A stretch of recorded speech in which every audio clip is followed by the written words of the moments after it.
মদিনার শাসন ক্ষমতা তখন উমর ফারুক রাদিয়াল্লাহু তাআলা আনহুর হাতে। যুবক বাপ মার একমাত্র সন্তান উটের পিঠে সওয়ার হয়ে মদিনার দিকে রওনা দেয়। দীর্ঘ পথ পাড়ি দিয়া মদিনার কাছাকাছি আসলো। ক্লান্ত হয়ে গেছে যুবক, মনে মনে ভাবতেছে এই খেজুর বাগানে আমি একটু অপেক্ষা করব, বিশ্রাম নিব। গাছের নিচে বিশ্রাম নেওয়ার জন্য যুবক একটু থেমে গেল।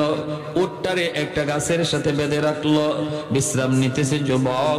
উটটারে বেঁধে রাখছে গাছের জড়ের সাথে। ঘুমন্ত অবস্থায় উটটা রশি ছিঁড়ে চলে গেল। পাশের একটা জমিন ছিল, এই জমিনে মাত্র চারা লাগানো হয়েছে, খেজুর গাছের চারা লাগানো হয়েছে। এই চারা লাগানো বাগানের ভিতরে, ক্ষেতের ভিতরে, জমির ভিতরে ঢুকে গেল উটটা। উট তো হাইওয়ান, সে তো আর জানে না এটা যে কার জমিন, এই জমিনে কার চারা লাগানো, কতটুকু চারা হয়েছে, কতদূর হবে এর দূর তো উঠে জানে না। সে তো হাইওয়ান, ঢুকে পড়েছে। পাড়ায় পাড়ায় সবগুলি চারা নষ্ট করে ফেলেছে। বিকাল বেলা আসছে এই জমির মালিক একজন বৃদ্ধ মানুষ, আইসা দেখে তার জমির চারাগুলি সব একটা উট নষ্ট করে ফেলেছে। এই দৃশ্য দেখা বেচারার গুসা উঠে গেল। গুসা ওঠাটাই তো স্বাভাবিক। আমার জমিন যদি কারো গরু বাছুর নষ্ট করে, জমির মালিকের খারাপ লাগেনি না? লাগে না? খারাপ লাগছে, বড় খারাপ। পাথরের এক টুকরা পাথর হাতে নিয়ে উটের দিকে ঢিল মারলো। এই ঢিলটা উটের মাথার মধ্যে লাগলো, সাথে সাথে মাথাটা ফেটে গেল, রক্ত ফিনকি দিয়ে বের হতে লাগলো। মুহূর্তের ভিতরে রক্ত শূন্য হইয়া উটটা জমিনে পড়ে গেল, মারা গেল। এইবার বৃদ্ধ মানুষটা কয়, হায় হায়, আমি তো উটটাকে মারার জন্য ঢিল মারি নেই। হায়, আমি এটা কি করলাম? আমি তো যাই না বুঝা হত্যা করি নেই, এই কাম কি করলাম? একটু পরেই দেখা যায় ওই যুবকের ঘুম ভাঙলো। পাশেই তাকায় দেখে তার উট নাই। খুঁজতে খুঁজতে আইসা দেখে একটা জমিন, এই জমিনের মধ্যে তার উট মরে পড়ে আছে। আর জমির মালিক একজন বৃদ্ধ মানুষ, তিনি দাঁড়ায় রইছে। সেই যুবক কয়, এ আমার উটটা কে মারলো? বৃদ্ধ মানুষটা কয়, বাবা রে, ও বাবা, আমি তো বুঝি নাই উটটা যে মরে যাবে। মাত্র আমি চারাগুলি লাগায় গেলাম, কত আশা ছিল আমার। তোমার উটটা আমার সবগুলি চারা নষ্ট করে ফেলেছে। গুসা উঠে গেছে আমার। এক টুকরা পাথর হাতে নিয়ে উটের মাথায় মারলাম। ও বাবা, আমি জানি নাই, বুঝি নাই উটটার মাথা ফেটে রক্ত শূন্য হয়ে মারা যাবে। বাবারে, আমি বহুত বড় ভুল করে ফেলেছি। কিন্তু যুবক সে তো গুসা হয়ে গেল। আমি এখন মদিনা যাব কেমন করে? এত লম্বা সফর, মদিনা থেকে আবার বাড়ি যাব কেমন করে? উটটা তুমি কেন মারছো? তারও গুসা উঠে গেছে। হেও একটা ঘুষি মারছে চাচারে। বৃদ্ধ মানুষটার একটা ঘুষি মারা মাত্রই এই বৃদ্ধ মানুষটাও চিত হয়ে পড়ে গেছে। জমিনে পড়ছে, পাথরের জমিন পড়া মাত্রই পাথরের মধ্যে মাথাটা লাগছে। এই বৃদ্ধ মানুষটারও মাথা ফেটে গেছে, রক্ত ফিনকি দিয়ে বের হইতেছে। উট যেইভাবে মারা গেছে রক্ত শূন্য হইয়া, এই বৃদ্ধ মানুষটা অল্প টাইমের ভিতরেই রক্ত শূন্য হয়ে মারা গেল। এখন ওই যুবক অবাক হয়ে দাঁড়ায় রয়েছে, হিতহীন কর্তব্য বিমূঢ় হয়ে পড়ল। কি করি হিতাহিত জ্ঞান হারায় ফেলছে। যুবক মনে মনে কয়, আমি তো লোকটারে মারার জন্য, আমি তো খুন করে ফেলার জন্য ঘুষি দেই নাই। হায় হায়, আমি এটা কি করলাম? আমি তো মস্ত বড় খুনি হয়ে গেছি রে, আমি তো মানুষের খুনি হয়ে গেলাম। যুবক এইবার চিন্তা করে কি করবে, সে এখান থেকে পালাবে নাকি থাকবে? যুবকের মন যুবককে ডাক দেয়া কই, রে যুবক, তুমি এই জায়গা থেকে পালাইতে পারো, কেউ তোমারে পাবে না, কেউ তোমারে দেখবেও না, কেউ খুঁজো তোমাকে বের করতে পারবে না। কে এই বৃদ্ধ লোকটার খুনি? কেউ পাবে না, কেউ জানবেও না, কিন্তু পাবেন একজন, জানেন একজন। তিনি কে? আরো জোরে বলেন, মালিকের নাম কে? মানুষ যা জানে না জানে কে? মানুষ যা পারে না পারে কে? মানুষ যা দেখে না দেখে কে? এই চিন্তায় ফিকির ইয়াকিন যার অন্তরে আছে, রাতের অন্ধকারে সে গুনাহ করতে পারে না, মানুষের চোখে ফাঁকি দিয়েও চুরি করতে পারে না। এই চিন্তায় ইয়াকিন আল্লাহর প্রতি যার এই পরিমাণ বিশ্বাস আছে, মানুষ যা দেখে না দেখেন আমার আল্লাহ বাপ মার চোখে ফাঁকি দিয়েও সে গুনাহ করবে না। যুবক মনে মনে কয় তাহলে আমি যাব না, না না আমি ভাগবো না। মদিনার আদালতে, ওমর ফারুকের আদালতে আমার যা বিচার হয় আমি ওই বিচার মাথা পেতে নিব গো, তবু আল্লাহর দরবারে আসামি হতে চাই না। দুনিয়ার আদালতে আমার বিচার যা হবে হোক, আমি তা মাথা পেতে নিব, কিন্তু আল্লাহর দরবারে খুনি হতে চাই না। আমি আল্লাহর দরবারে মাপ চাই, মুক্তি চাই। এই চিন্তা করে যুবক দাঁড়ায় রইল। একটু পরে, ঘন্টা দুয়েক পরে যখন সন্ধ্যা হয়ে যায়, দুই ছেলে বাবার তালাশে বাগানে আইসা হাজির। বাবা এখনো বাড়ি ফিরে না। দুইজন যুবক বাবার তালাশে বাগানে আইসা হাজির হয়ে দেখে এলাহি কাণ্ড। বাবার লাশ পড়ে আছে, জমির মধ্যে একটা উটের লাশ পড়ে আছে। আবার একজন যুবক পাশেই দাঁড়ায় রইছে। দুই ভাই আয়া বলতেছে, মিয়া তুমি এখানে দাঁড়ানো, আমার আব্বারে কে মারলো? ওই যুবক তখন বলতেছে, ভাইরা রে শোনো, তোমাদের বাবার খুনি হলাম আমি, কিন্তু খুনটা আমি ইচ্ছা কইরা করি নাই, অনিচ্ছা খুনটা হয়ে গেছে রে ভাই। বিশ্বাস করো, আমার উটটা উনি মেরে ফেলছে। এই গুসায় আমি একটা ঘুষি মারছিলাম, আমি বুঝতে পারি নাই ইনি জমিনে পড়ে যাবে আর পাথরের মধ্যে আঘাত লেগে মাথা ফেটে যাবে। এইভাবে হয়ে গেছে খুন। এ ভাইরা, আমি যদি এই জায়গা থেকে পালায় যাইতাম, তোমরা আমাকে কেউ পাইতা না, ঠিক কিনা? আমাদের বাঙালি হইলে পাওয়া যাইতো, খুঁজেই পাওয়া যাইত না, কুত্তা লাগাইও বাইর করা যাইত না, ঠিক না? এমন ডিজিটাল সুর। আমেরিকা একটা সুরের মেশিন বাইর করছে, চোর ধরার মেশিন। লন্ডনেও চোর ধরার মেশিন বাইর করছে। হেরা কম বেশি সবাই মেশিন দিয়ে চোর ধরছে। বাংলাদেশে এই মেশিনটা আইনা গুলিস্তান বসাইছে চোর ধরার জন্য। সারাদিন চলে যায়, একটা চোরও ধরতে পারে না। সন্ধ্যাবেলা দৌড়ায় গেছে এরা মেশিনের দ্বারা। ঘটনা কি? গিয়া দেখে মেশিন চুরি হয়ে গেছে। যে মেশিন আনছিল চোর ধরার জন্য, এই মেশিনই চুরি হয়ে গেছে।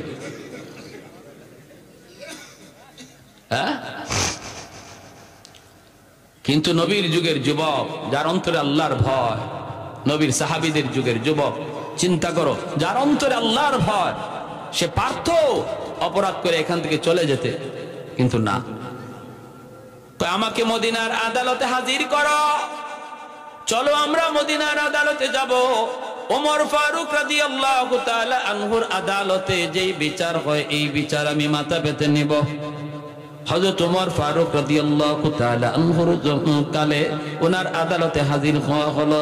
দুই ভাই খুনি লইয়া তারা হাজির হয়ে গেল। বাবার লাশটাও নিয়ে হাজির হলো। ওমরের আদালতে বিচার শুরু হয়ে গেল।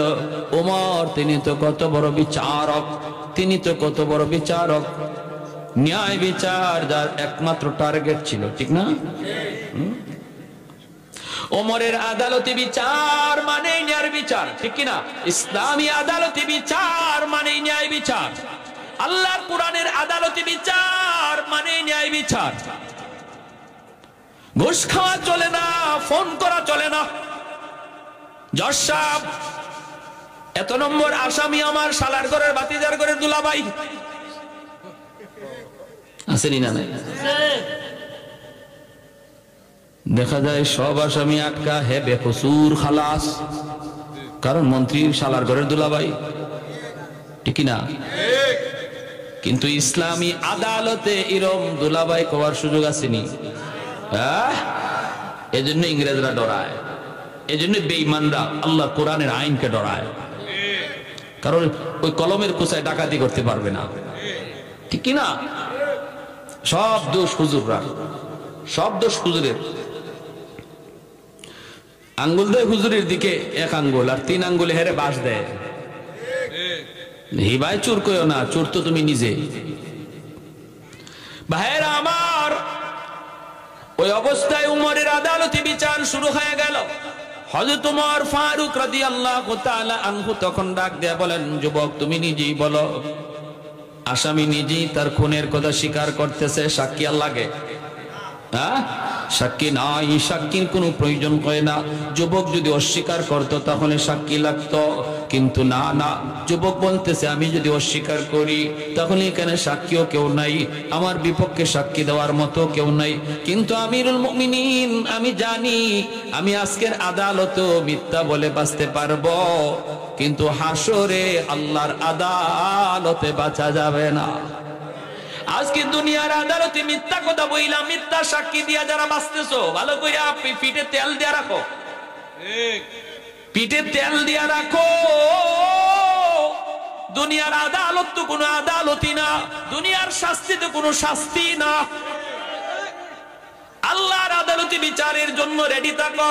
তোমার জীবনের নামাজ, তোমার জীবনের রোজা, তোমার জীবনের হজ, তোমার জীবনের কোটি কোটি টাকা দান সদকা সব জলাঞ্জলি হবে, সব পানিতে ভেসে যাবে যদি একটা মিথ্যা সাক্ষীর কারণে কোন নির্দোষ মানুষকে দোষী বানানো হয়। সাবধান, সাবধান, জীবনের সব আমল বরবাদ। তোমার একটা মিথ্যা কথার কারণে যদি একজন নির্দোষ মানুষ দোষী হয়, ভয় পাও। উমর রাদিয়াল্লাহু তাআলা আনহু বলেন, ঠিক আছে তোমার রায় হলো ফাঁসি, কারণ ইসলামী আদালতে জানের বদলা জান, জানের বদলা আল কাতলু বিল কাতলি ওয়াল হুররু বিল হুররি। আল্লাহ অন্য আয়াতে বলেন ওয়ালাকুম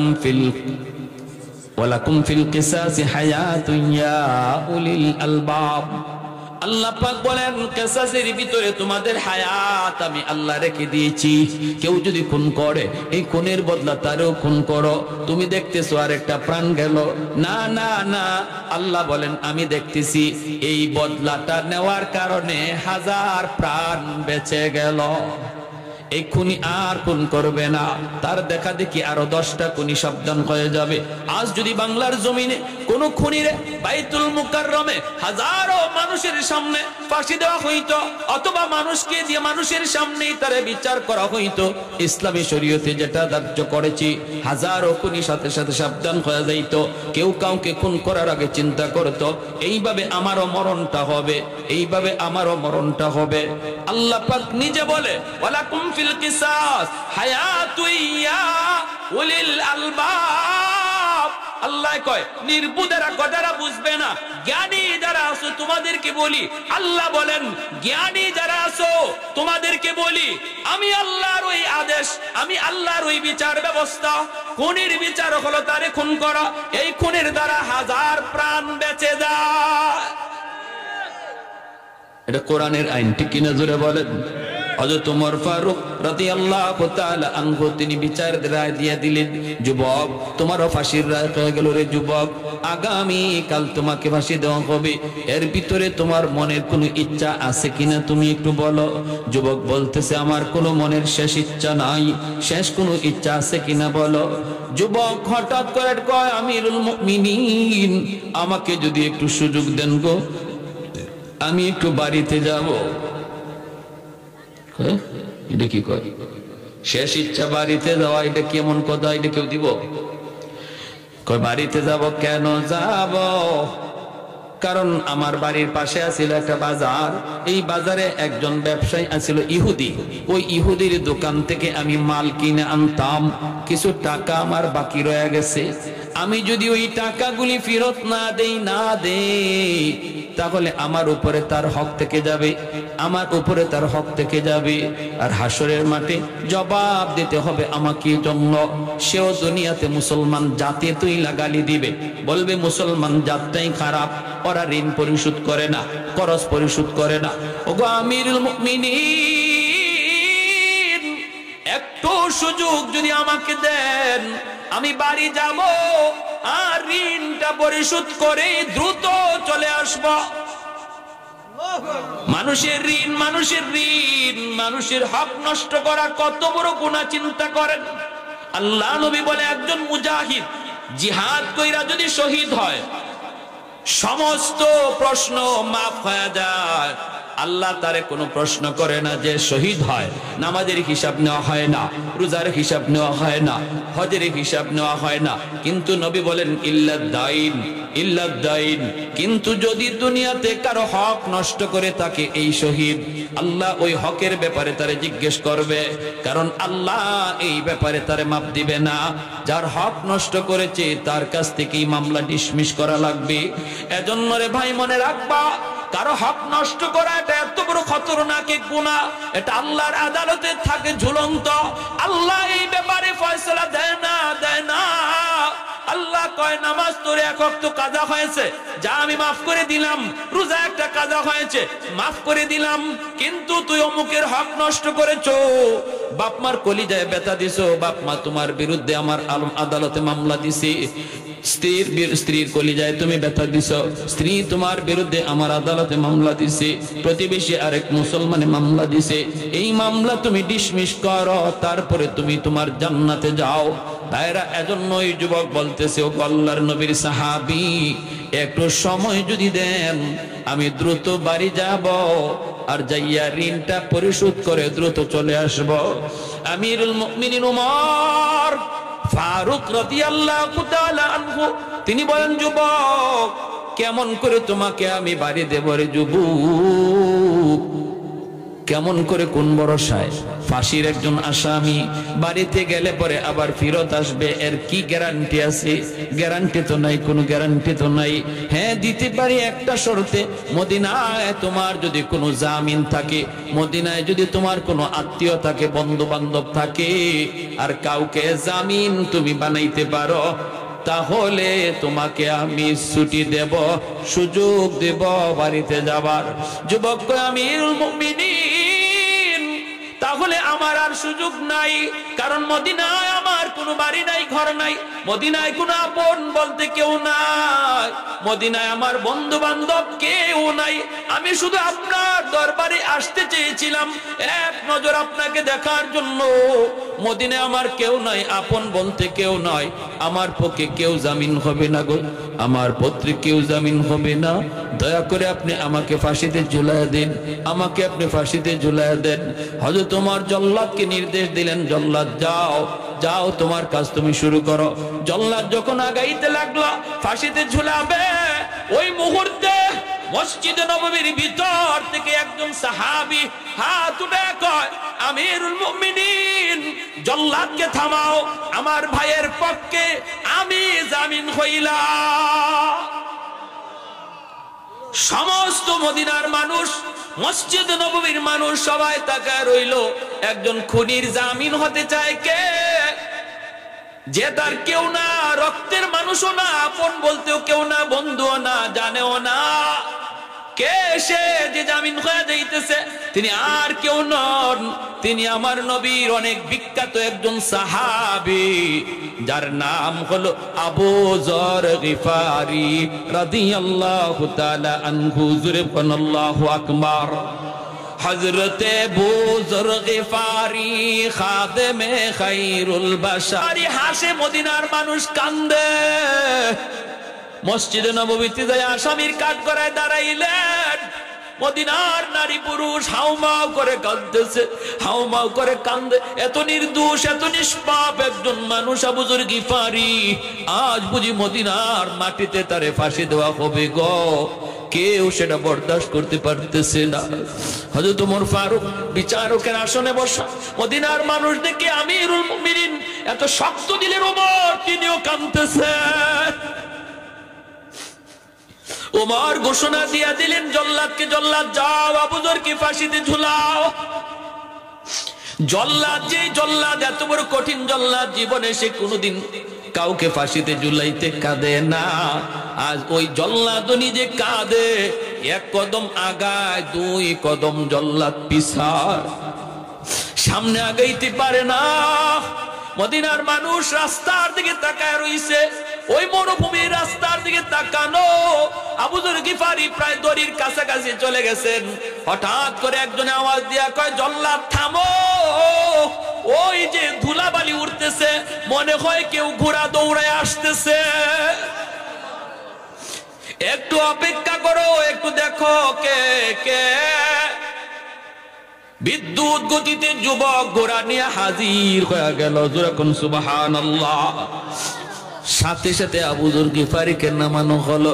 যুবক ডইকেই বলতেছে, আমিরুল মুমিনিন বেয়াদবি মাফ করবেন, আমি ইচ্ছাকৃত দেরি হয় নাই, ঘোড়ার জিন পোস্টটা ভেঙে গেছিল, আরেকটা একজন প্রতীকের অপেক্ষা করার প্রয়োজন ছিল, সহযোগিতার প্রয়োজন ছিল, তারপরে আমার আসতে হয়েছে, একটু দেরি হয়ে গেছি। আমি হাত জোর করে মদিনার মানুষের কাছে মাফ চাই গো, আমার নবী দেশের মানুষের কাছে মাফ চাই, আমাকে আপনারা মাফ করে দিন, আর আমার ভাই আবু যর গিফারিকে নামায়া দেন, আমাকে ফাঁসিতে ঝুলাইয়া দেন। মদিনার মানুষের তখন কান্না থামলো। এবার যখন যুবককে ফাঁসিতে ঝুলানো হয়, মদিনার মানুষ আবার কান্না শুরু করে দিল। হায়রে, এই আবার কেমন যুবক, কেমন যুবক, বাড়িতে গেছে, বাপমার কাছে গেছে, সেখান থেকে আবার ফাঁসিতে ঝুলার জন্য চলে আসছে। সুযোগ ছিল চলে থাকবার, সুযোগ ছিল ফিরে না আসার, সুযোগ ছিল হারিয়ে যাওয়ার, সুযোগ ছিল পলায় যাওয়ার, কিন্তু যেই যুবক পালাইলো না, চলে আসলো ফাঁসিতে আবার ঝুলার জন্য, সেই যুবক তো সাধারণ যুবক নয়। এই যুবক তো ইচ্ছা করে কাউরে খুন করতে পারে না। এই বুঝটা তখন দুই ভাইয়ের অন্তর জাগলো, যেই দুই ভাই মামলার বাদী হয়ে দাঁড়াইছিল বাবার পক্ষে।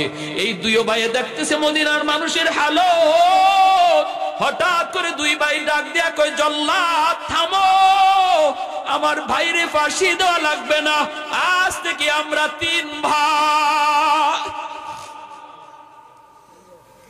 পলায় যাওয়ার, হারায় যাওয়ার সুযোগ পাইও যে যুবক পালায় না, সেই ইচ্ছাকৃত আমাদের আব্বারে মারে নাই, ইচ্ছা করে আব্বারে খুন করে নাই, আমাদের বুঝ হয়ে গেছে। অতএব আমার বাইরে আপনি নামায় দাও, আজ থেকে আমরা তিন ভাই দুই ভাই না। এই দুই ভাই যায় ওই যুবককে গলায় জড়ায় ধরে কান্দে। মদিনার মানুষের তখন হাসি, মদিনার মানুষের মুখে তখন আনন্দ। এইবার মার কাছে যায় যুবক দুই ভাই বলতেছে, মা গো, ও মা, আজ থেকে তোমার দুই সন্তান না, আজ থেকে তোমার আরো একজন ছেলে নিল, এই ছেলে লইয়া তোমার আজ থেকে তিন ছেলে। সুবহানাল্লাহ, জোরে কর। আল্লাহ পাক রব্বুল আলামিন বলেন, মানুষের কাছে তোমার দাম কমে যায় রে বান্দা, মানুষের কাছে তোমার মূল্য কমে যায়, ঘরের ভিতরেও তোমার দাম কমে যায়, তুমিও চুপ হয়ে যাও, কখনো কখনো নিরিবিলি চোখের পানি জড়াও। আজ আমার কথার দাম কেউ দেয় না, ঘরেও আমার পরামর্শ কেউ নিতে চায় না।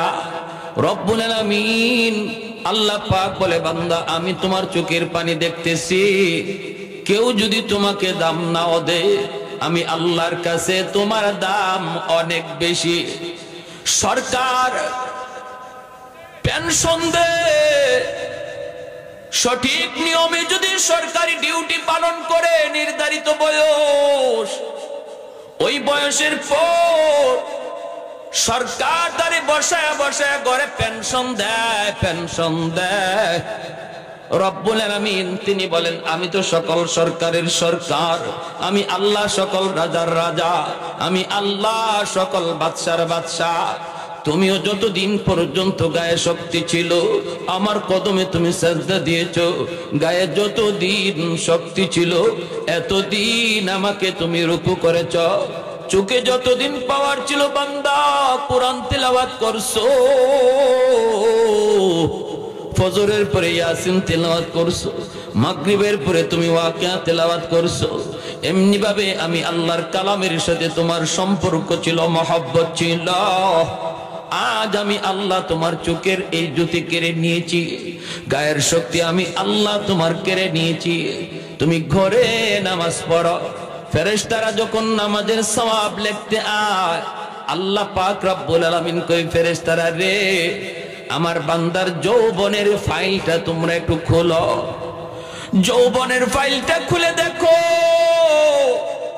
যতদিন গায়ে শক্তি ছিল মসজিদে গেল কি গেল না? ফেরেশতারা কই, মালিক আমরা তার ফাইল দেখলাম, পিছনের জীবনে তার মসজিদে গিয়া নামাজ পড়ার আমল।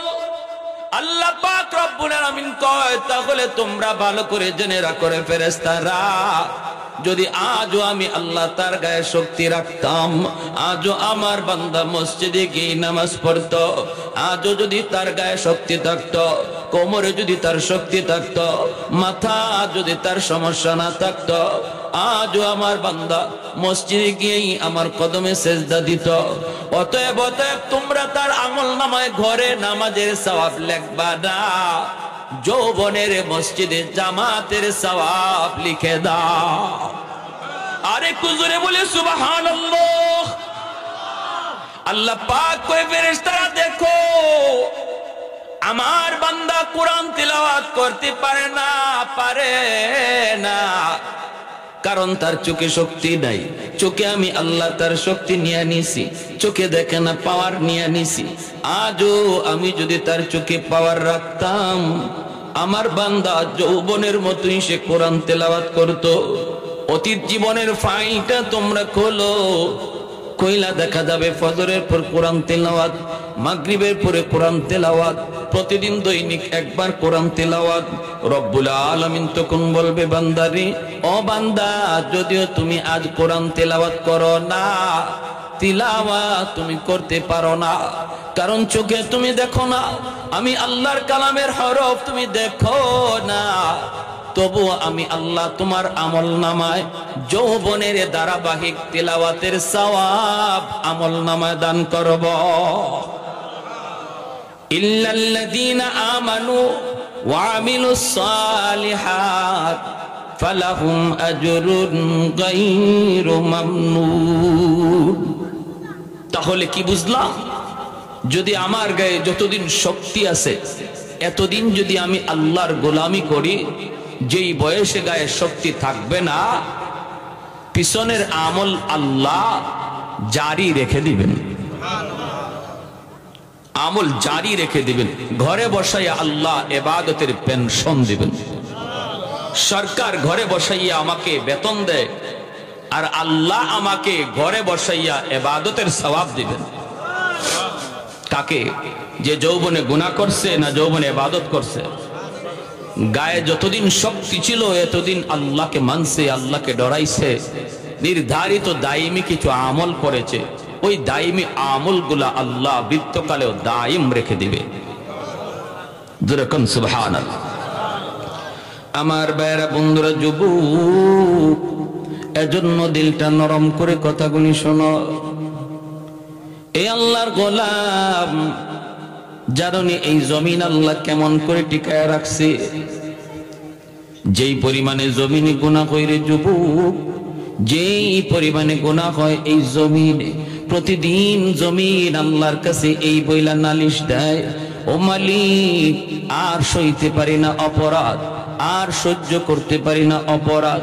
আমি জমিনের উপরে যেই পরিমাণ জুলুম হয়, যেই পরিমাণ গুনাহ হয়, যেই পরিমাণ অন্যায় হয়, মন চায় সবগুলা জালেমকে আমি গিলে ফেলি, সবগুলি জালেমকে আমি গিলে ফেলি।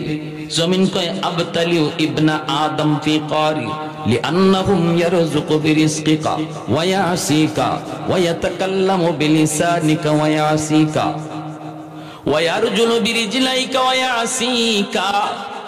আল্লাহ মন চায় গুনাহগার গুলিকে আমি গিলে ফেলি, আমার পেটে নিয়ে নেই, আর কত আমি সইব। আসবিরু ইলা মাতা আসবিরু, আর কত কাল আমি জমিন সহ্য করব, কত কাল আমি অন্যায় দেখব, গুনাহ দেখব, জিনা দেখব, ব্যভিচার দেখব। আমি জমিন আর কত কাল আর কতদিন আমি এরকম গুনাহগুলি নিজে দেখব। একটু অনুমতি দাও। আবতালিউ ইবনা আদম ফি কারি, সবগুলি জালেমকে, সবগুলি গুনাহগারকে আমি জমিন গিলে ফেলি, আমার পেটের ভিতরে নিয়ে নিই। কেন জানোনি? লিআন্নাহুম ইয়ারযুকু বিরিজকিকা ওয়া ইয়াসিকা। আল্লাহ তোমার দেওয়া রিজিক খায় অথচ তোমার নাফরমানি করে। আল্লাহ তোমার দেওয়া হাত, এই হাত দিয়ে গুনাহ করে। তোমার দেওয়া পা, এই পা দিয়ে গুনার দিকে যায়, গানের দিকে যায়, বাজনার দিকে যায়। এরকম ভাবে নারী পুরুষের বাক মেলামেশা যেখানে হয় ওই দিকে পাটা নিয়ে আগায়। আমি জমিন দেখতেছি, যেই পা তুমি তারে দিয়েছো এই পা দিয়া তোমার নাফরমানির দিকে যায়। ওয়া ইয়াতাকাল্লামু বিলিসানিকা ওয়া ইয়াসিকা, জবান দিয়েছো তুমি, এই জবান দিয়া তোমার নাফরমানি করে, এই জবান দিয়া গুনাহ করে। আসবিরু ইলা মাতা আসবিরু, সবর করব তো কত কাল করব, ধৈর্য ধরব তো আমি জমিন আর কত কাল ধরব। আল্লাহ পাক রব্বুল আলামিন হাদিসে কুদসি ওই অবস্থায় সাগরের পানিটা পর্যন্ত প্রতিদিন আলা কুল্লা ইয়াউমিন ওয়াল আরদা ইস্তাজিলু রাব্বাহু আলা কুল্লা ইয়াউমিন ওয়াল বাহরা ইস্তাজিলু রাব্বাহু আলা কুল্লা ইয়াউমিন ওয়াল মালাইকাতু ইস্তাজিলু রাব্বাহু। এমনি ভাবে সাগর মহাসাগরের পানিটা আল্লাহর কাছে নালিশ দেয়, ওগো মালিক আমি বঙ্গোপসাগর আর কতকাল আমার পারে গুনাহ দেখব। ও মালিক সমুদ্র সৈকতে আসে তোমার কুদরত দেখবে, কিন্তু এই কুদরত দেখতে আইসা যে অন্যায় হয়, যেই অপরাধগুলি হয়, আমি সাগর আর কতকাল দেখব। একটু অনুমতি দাও, ভাষায় দেই ভাষায় দেই। জমিন নাপাক করে ফেলেছে গুনাহগার, আমি পানি দিয়ে পাক বানায় দেই, আমি ধুইয়া পরিষ্কার করে দেই। আল্লাহ পাক রব্বুল আলামিন কয় রে জমিন চুপ থাক, এর সাগর মহাসাগর চুপ থাক, এটা আমি আর আমার বান্দার বিষয়। জোরে বলি সুবহানাল্লাহ। এটা আমার আর আমার বান্দার বিষয়। মাঝখানে তোমরা কেউ নাক গলাইতে আসবা না, মাঝখানে কেউ নাক গলাইতে আসবা না। কারণ জানোনি এই জমিনের ভিতরে এখনো 4টা শ্রেণী আছে, এখনো 4 দল জমিনের ভিতরে আছে। এই 4 দল যতদিন পর্যন্ত জমিনে থাকবে ততদিন পর্যন্ত আমি আল্লাহ জমিনে আযাব দিতে পারি না, গজব দিতে পারি না, ধ্বংস করার অনুমতি দিতে পারি না। লাউলা মাশাইখু রুক্কা ওয়াশ-শাবাবু খুশা ওয়াল আতফালু রুদ্দা ওয়াল আনআমু রুদ্দা লাজআলতুস সামাআ হাদিদা ওয়াল আরদা খাফসাফা ওয়াত তুরাবা রামাদা ওয়ামা আনজালতু মিনাস সামাই কাতরা ওয়ামা আমবাততু মিনাল আরদি নাবাতা বাল আনজালতু আলাইকুমুল আযাবা সাফফা সাফফা। আল্লাহ পাক রব্বুল আলামিন কয় এখনো জমিনের ভিতরে প্রথম একদল কিছু বৃদ্ধ বান্দা বান্দি আমার রয়েছে, আমার কিছু বৃদ্ধ বান্দা বান্দি রয়েছে।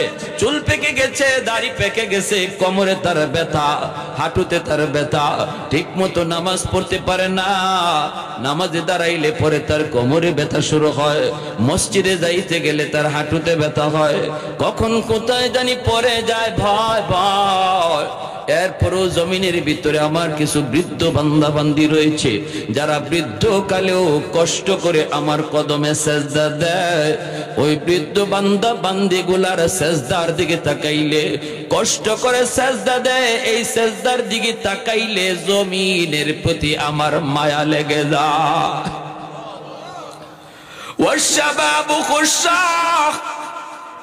2 নম্বর হলো এখনো জমিনের ভিতরে কিছু যুবক, এমনও কিছু যুবক রয়েছে যারা যৌবনের পাগলামি করে না। কত যুবক গানের দিকে দৌড়ায়, কত যুবক গুনার দিকে দৌড়ায়, কত যুবক জিনা ব্যভিচারের দিকে দৌড়ায়।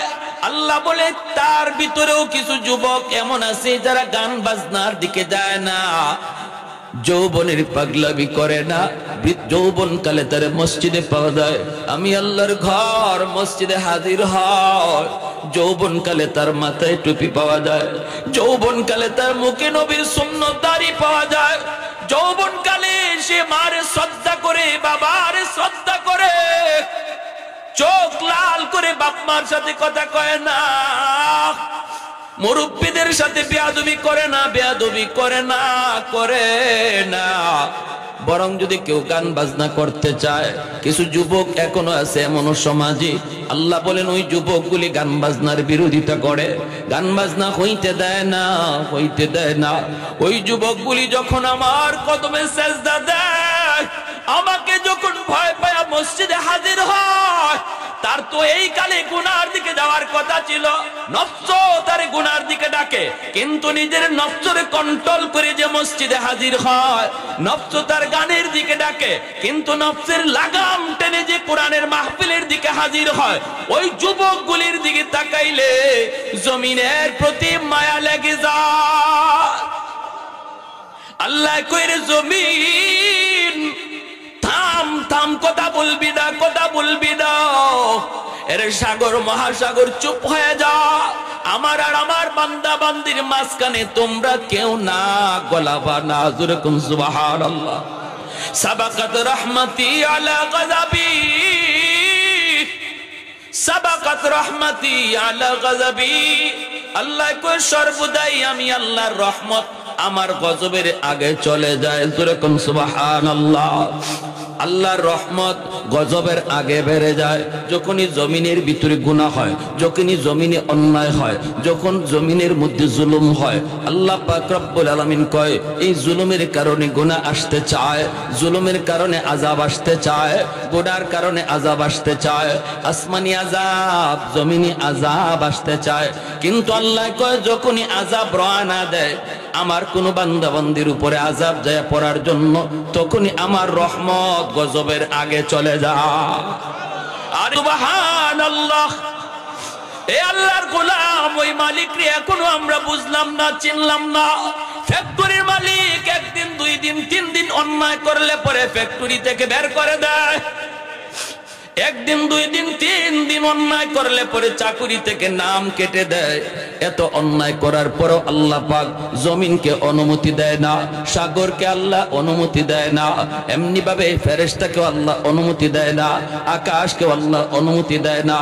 এরপরে আল্লাহ পাক রব্বুল আলামিন কয় এরপরে জানোনি জমিনের ভিতরে কিছু শিশু বাচ্চা আছে, ওই শিশু বাচ্চাগুলি এদের উপরে কোনো শরীয়তের বিধিবিধান এখনো চালু হয় নাই, হালাল হারামের বিধান চালু হয় নাই, জায়েজ নাজায়েজের বিধিবিধান বাচ্চাগুলির উপরে চালু হয় নাই। কিন্তু এরপরও জমিনের মধ্যে যখন গজব আসতে চায়, যখনই জমিনে গজব নেমে যায়, তার মার কারণে, তার বাবার কারণে, এবার বড় ভাইয়ের কারণে, সমাজের মানুষের অন্যায় অপরাধের কারণে যখনই জমিনে গজব আসতে চায়, এই গজবের মধ্যে ছোট্ট শিশুগুলো গজবে পড়ে যায়। অথচ এদের কোনো গুনাহ নাই, এদের কোনো অপরাধ নাই, অপরাধ নাই। বাচ্চাগুলি গজবে পড়ে কান্না শুরু করে। ওই শিশু বাচ্চাগুলির কান্নার দিকে তাকাইলেও জমিনের প্রতি আমার মায়া লেগে যায়। এজন্য আল্লাহর গোলাম, ঘরের শিশু বাচ্চাগুলিকে মারামারি করবেন না, সমাজের শিশু বাচ্চাগুলির আপনারা মার দিবেন না, ধমক দিবেন না, গালাগালি করবেন না। না না না, বাচ্চাগুলি তারা অবুঝ নিষ্পাপ, এদের খাতিরে আল্লাহ তোমারে আমারে খাওয়ায়, এদের খাতিরে আল্লাহ এখনো জমিন টিকায় রাখছে, এদের খাতিরে আল্লাহ এখনো জমিনে ফুল দেয়, ফল দেয়, এদের খাতিরে এখনো জমিনে সূর্য উঠে, এখনো সূর্য ডুবে। এজন্য বাচ্চাগুলির আদর করবেন, মায়া করবেন। যেই করে শিশু বাচ্চা আছে, মনে রাখবা আল্লাহর গোলাম, ওই শিশু বাচ্চাটার খাতিরে আল্লাহ ঘরের সমস্ত মানুষের রিজিকের ব্যবস্থা করে। ভাইরা আমার, এরপর আল্লাহ পাক রব্বুল আলামিন বলে ওয়াল আনআমু রুত্তা, জমিনের মধ্যে আরেক শ্রেণী আছে, পশু পাখি, গরু ছাগল হাঁস মুরগি, এদের উপরও কোনো গুনাহ নাই, কোনো অন্যায় নাই, কোনো অপরাধ নাই। শরীয়তের কোনো বিধিবিধান গরু ছাগলের উপরে নাই, নামাজের বিধান গরু ছাগলের উপরে নাই, রোজার বিধান গরু ছাগল হাঁস মুরগির উপরে নাই। আল্লাহ পাকের পক্ষ থেকে এদের জন্য কোনো জান্নাত জাহান্নাম বানানো হয় নাই। রব্বুল আলামিন কয় যখনই মানুষের গুনার কারণে জমিনে গজব নামতে চায়, এই গজবের ভিতরে গরু ছাগল এরাও শিকার হয়ে যায়, পশু পাখিও গজবের শিকার হয়ে যায়। এই পশু পাখিগুলির কোনো অন্যায় নাই, অপরাধ নাই, তাদের কোনো অপরাধ নাই রে। এই গজবে পইরা এই গরু ছাগলগুলি কষ্ট পায়, এদের দিকে তাকাইল জমিনের প্রতি আমার মায়া লেগে যায়। জোরে বলি সুবহানাল্লাহ। আমি আল্লাহ দেখতেছি, সবই দেখি কি পরিমাণ গুনাহ হইতেছে জমিনে। আমি আল্লাহ দেখতেছি কি পরিমাণ জুলুম হইতেছে জমিনে। আমি আল্লাহ এও দেখি আমার নবী নায়েবে রাসূল উলামায়ে কেরামের সাথে কি আচরণটা হয়, সবই আমি আল্লাহ দেখি। এরপরও ধরি না শুধুমাত্র এই চার শ্রেণীর কারণে। এজন্য রে যুবক, একটু নিজেরে বুঝাও, একটু নিজের চিনো, নিজের পরিচয়টা জানো। তোমার দাম এত বেশি আল্লাহর দরবারে, তোমার ইবাদতের কারণে আল্লাহ জমিন টিকায় রাখছে। সুবহানাল্লাহ। লা জিদ্দা ওয়ালা নিদ্দা ওয়ালা হাদ্দা লিমাওলা, লা জিদ্দা ওয়ালা নিদ্দা ওয়ালা হাদ্দা লিমাওলা, আল আনা কামা কানা ওয়ালাম ইয়ালকা যাওয়ালা, আল আনা কামা কানা ওয়ালাম ইয়ালকা যাওয়ালা, লা মিসলা ওয়ালা সাওয়ারা মিসলাম ওয়া নাযীরা, من قال سوى ذلك قد قال محالا، من قال سوى ذلك قد قال محالا، لا ولد ولا والد لا عم وقالا، لا شبه ولا مثل ولا كفو لمولا। একটু জোরে সুরে কোন আল্লাহু আকবার। জবান খুলে জিকির করি লা ইলাহা ইল্লাল্লাহ, জোরে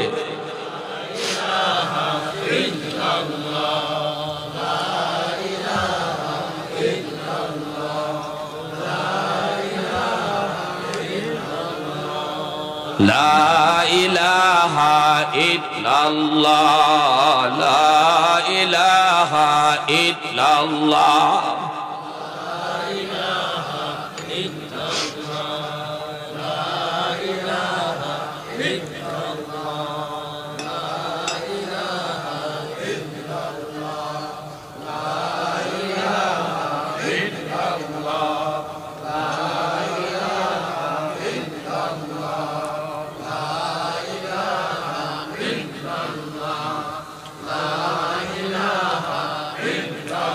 লা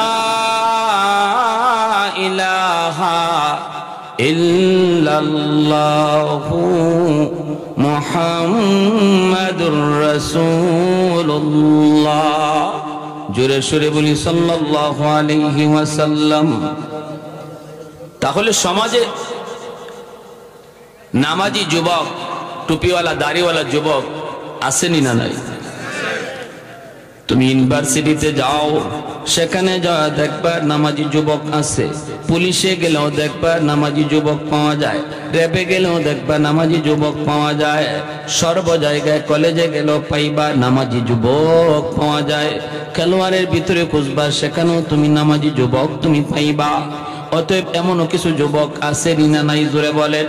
আমি ঢাকা ইউনিভার্সিটিতে একদিন গেলাম, বন্ধু আমাকে দাওয়াত করলো, বন্ধু তুমি ইউনিভার্সিটিতে এসো। আমি ঢাকা ইউনিভার্সিটিতে গেলাম, যায় আমার বন্ধুর সাথে নামাজ আদায় করলাম, জোহরের নামাজ পড়লাম ইউনিভার্সিটি মসজিদে। নামাজ শেষ করার পর বন্ধু আমার সাথে হাত মিলাইল, সাথে সাথে দেখি আরেকজন আমার সাথে হাত মিলাইল। আরেকটা যুবক, এত সুন্দর তার চেহারার দিকে আমি তাকায় রইলাম।